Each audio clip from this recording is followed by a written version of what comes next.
Hey guys, in this video I am going to list every exclusive AAA title on PSVR2. PSVR2 had 6 exclusive AAA titles released on their platform in its first year, which is the highest number of AAA exclusives to come out on a VR platform in a single year in the history of VR. First, let's cover what a AAA title is and what it means.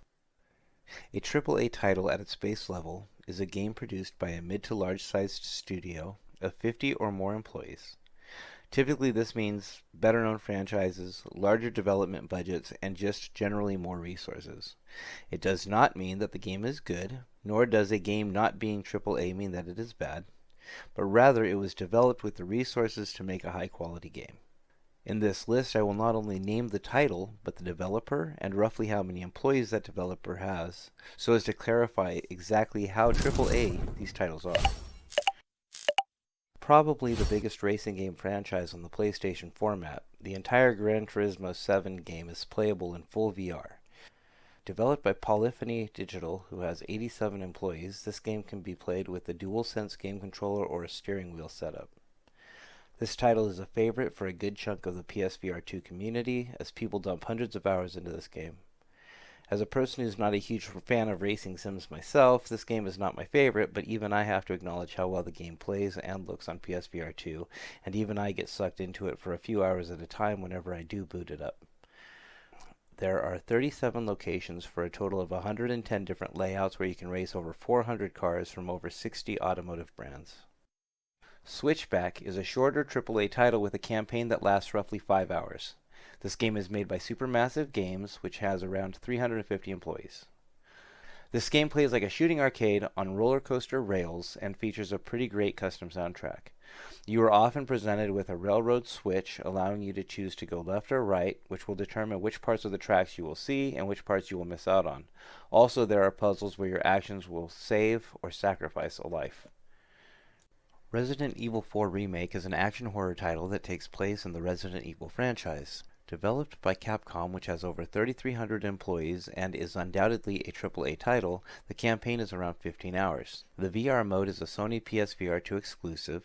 Though PCVR has an unofficial VR mod for this game, this is a true VR title with VR mechanics that are not available in the mod, such as grabbable inventory on your chest and other interactions that were added by the dev to make this game feel like a well-polished VR game. In this game, you play as Leon Kennedy, who was introduced to the franchise in Resident Evil 2, and you are trying to rescue a missing child from what appears to be a cult in Spain. This is a high-action game with horror themes and jump scares, and is one of the most popular VR titles on PSVR2. This game does have a lot more immersion-breaking mechanics than Resident Evil Village, which I will cover next, however. Many of the cutscenes are displayed on a flat screen that floats in front of you. There is a kick attack where you are thrust into third person, and the same occurs when you initiate an action that triggers a cutscene, such as pushing a card out of the way to open a path, etc. Despite the fact that these small situations break the immersion, as a game that wasn't initially built for VR specifically, the gameplay is very fluid and enjoyable, and the graphics are on par with top-tier PCVR games on the market.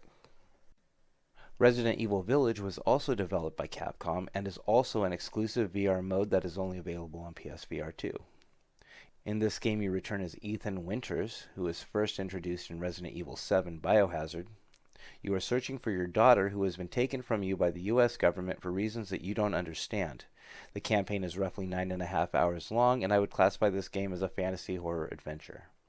This game is an almost perfect VR game with very few immersion-breaking elements, and there are very short cutscenes where you are given a flat screen to watch them on, but the majority of the cutscenes are actually naturally taking place around you.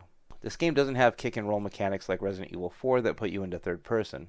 In fact, I don't think I even know what the main character looks like, which is ideal in my opinion.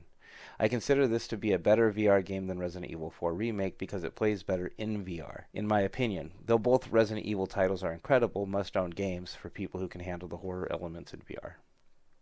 Synapse is a roguelite from the AAA studio nDreams that has 257 employees according to a Google search. Armed with guns and telekinesis, you are entering a terrorist's mind to try and find out his planned attack to thwart it. The black and white style of the game, with occasional colorful highlights, is an interesting style that I admit I don't completely understand, but the game is high action and a lot of fun, and you really feel like you are throwing things with your mind once you get the hang of it. This title uses eye tracking to highlight the item that you want to interact with when using telekinesis, and it just works very intuitively to the point that I find myself using my gun as an afterthought. Horizon Call of the Mountain is a beautiful, brightly colored experience with a few flaws. This game was developed by Guerrilla Games, who have over 400 employees, and Firesprite, who have around 250 employees. The campaign is about 8 hours long, making it a solid full-length game.